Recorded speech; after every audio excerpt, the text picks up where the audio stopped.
Dana White versus Mark Cuban. Oh boy. Now I got a clip from, I think this is Chris Cuomo's show. It's called News Nation. I've seen some pretty good stuff on this actual show. I think last week me and my wife watched it. They had like a smorgasbord of people on here. And Cuomo's not that bad, to be honest. He's not as biased as usual. Anyways, here it is, y'all. Dana White and Mark Cuban go at it. Big supporter of former President Trump. Introduced the former president at the RNC, did a very good job, and spoke at his recent MSG rally as well.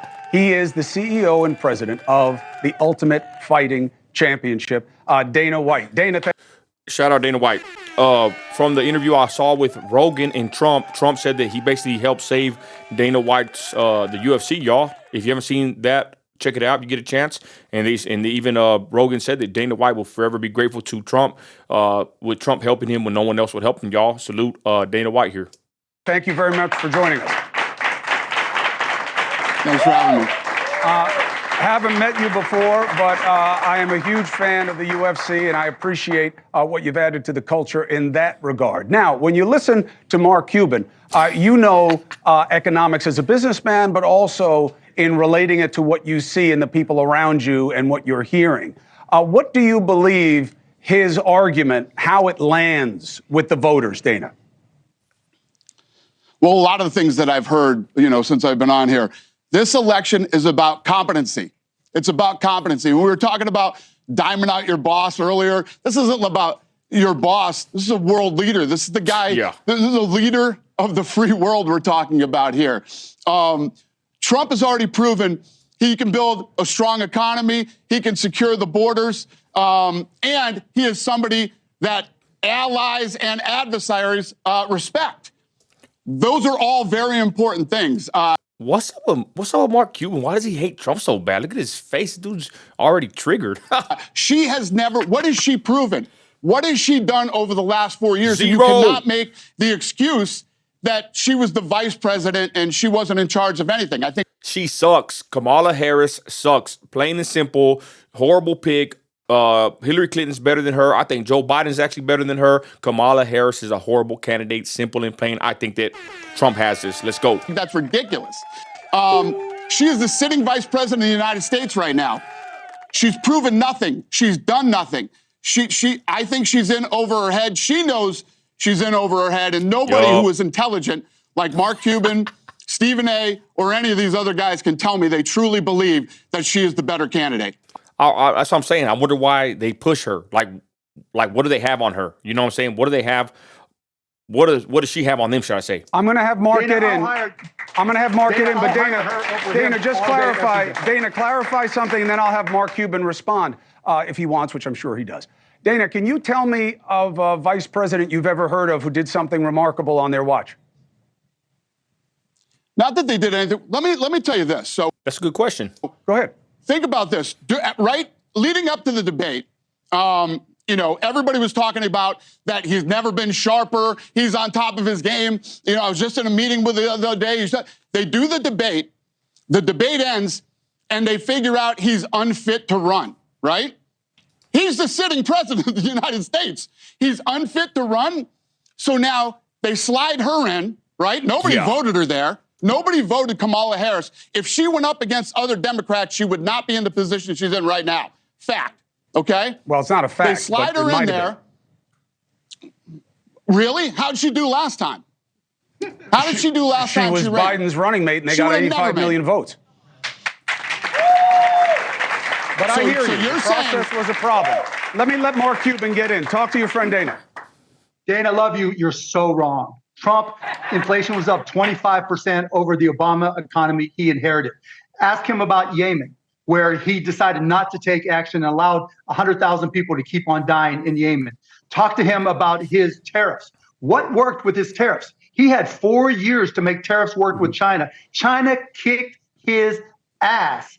China took him to court, right? Because he didn't know how tariffs worked, and it hurt the economy. The economy was rolling along, and it got so hit by the tariffs that his appointment to the Federal Reserve, Jerome Powell, had to come back in and cut interest rates 3 times. And then we get to the real point of reckoning, the pandemic. And what does he do? He says if we don't test people, the viruses didn't really happen. He holds back on resources, except for Vladimir Putin, to keep people from getting healthy. That is not an accomplished president, Dana. He has not done anything. What he got, he inherited. Hey, thanks for watching. Go. Horrible, man. Horrible take from this, psycho over here, Mark Cuban. This guy right here, y'all, he's just straight up triggered, just bypassing all Trump has done. And here's a full clip. Y'all had the wrong one earlier, but the intro, should I say. Here's Bill O'Reilly's input as well. And this way, you know what? His administration was the same as his personal wealth. He inherited it. I got to jump in with course corrections here. Number one, the real wages, which is really the only economic barometer for the folks, was up 8.2% in the 4 years Trump was president. 8.2 across the board for working Americans. Fact. Under Biden-Harris, it is around 1%. No COVID pandemic. Yup. They have failed. Number two, inflation didn't start because Putin and the Arabs did anything. Inflation started, and I don't know whether you know this, Mr. Cuban, but Biden signed in his first week in office at least 20 executive orders, making it harder for every fuel company to harvest their product. That's true. New Mexico got screwed day one with the oil field. I know it. I was kind of laughing at them. They wanted to vote for Biden, but he screwed them day one with an order on certain wells in New Mexico. So O'Reilly's coming with the facts here. This was actually a very good show, y'all. This one with Cuomo.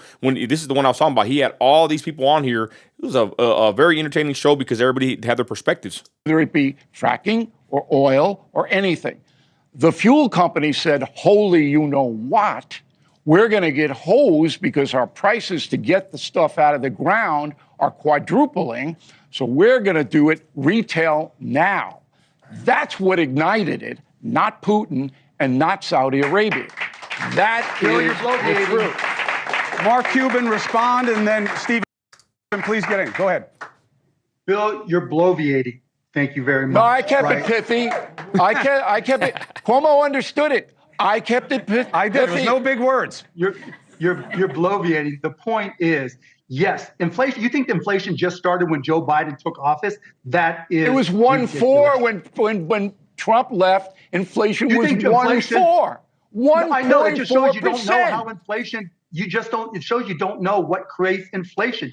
Yes, gas contributes to inflation. Why do you think Trump is so big on reducing energy costs? Because they contribute to inflation significantly. And beyond that, we produce more energy than we ever have. We produce more energy now than in the latter part when they started to panic, not in the beginning. Billy, look it up. Do you know how to use Google?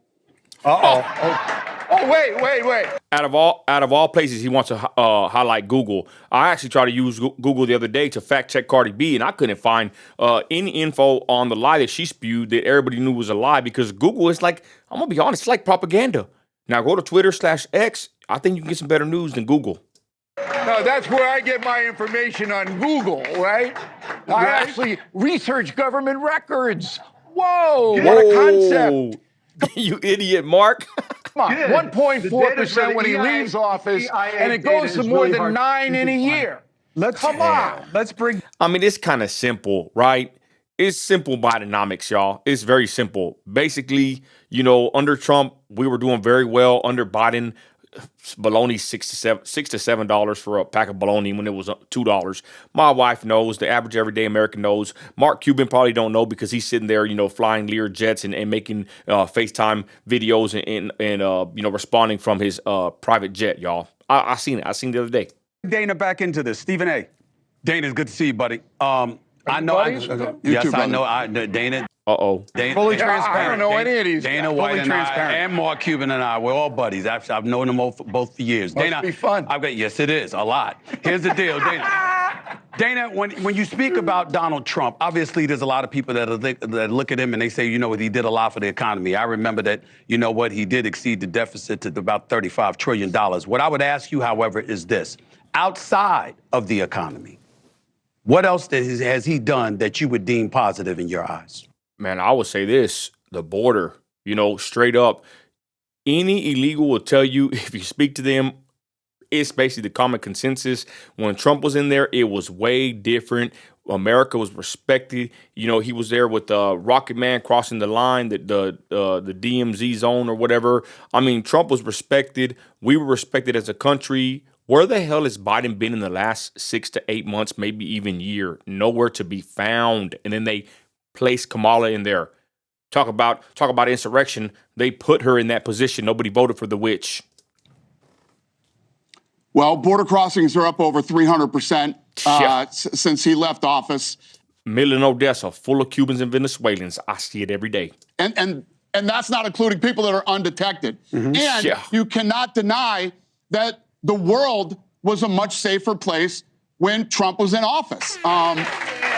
It's undeniable. Do you realize that right now there are more armed conflicts right now than any time since World War II? It was a much safer place when Trump was here. And I'll leave it at that. Y'all don't even want to hear Stephen A. Smith respond. I think he's a player hater. But I'll say this. Under Trump, it was a safer situation.